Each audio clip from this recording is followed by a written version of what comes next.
This is the second time King Charles has showed support for a Jeffrey Epstein Island participator.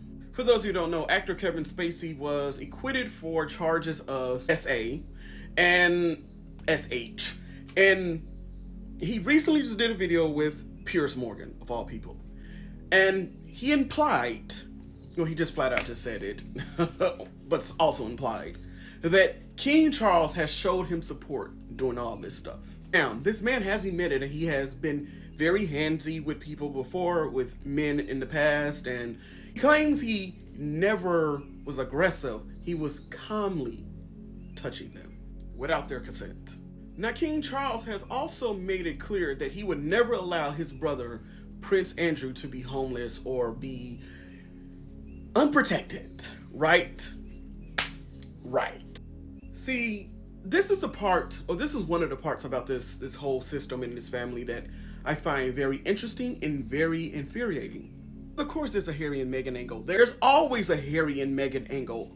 Always. Because these two idiots at the bottom of me were sentenced to 15 years for making threats towards Prince Harry and his son Prince Archie. But the fact is that King Charles knew all these details of Prince Harry, Meghan, and Prince Archie being threatened by these individuals. Not just these people, a bunch of other people who's now been sentenced. And he still took away their Frogmore cottage. He still took away their security. And somehow, these people want us to believe that Meghan and Harry were the villains of this story. Because there's no way that this man is claiming to miss his grandkids, but yet you took everything away from them to keep them protected, but you're showing support for two men who were very close to an individual who SA'd hundreds of girls, maybe thousands. This family in this institution that doesn't seem to have any type of foresight about reality. The institution is a dangerous bubble because it has sheltered these people so much that they really don't, in my honest opinion, I don't think they really have any true idea of what they're doing when they make these type of decisions.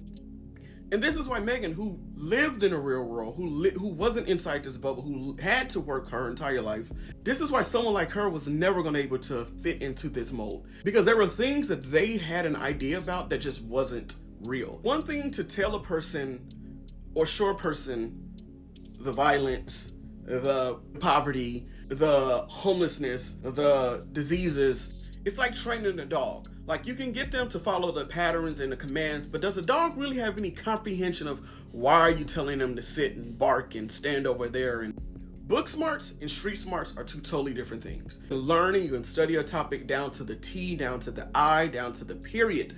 But when you can't honestly, truly have an experience with what you are studying, which you are trying to learn, it is going to be hard for you to connect to that. And that is the problem with the royal family. They don't have, when I look at them, I don't feel any connection from them. I just feel like a bunch of people who are robotically just told to do these things, show this type of emotion, show that you honestly understand, show that you know these things, and that somehow they're supposed to be praised for that. Because there's no way,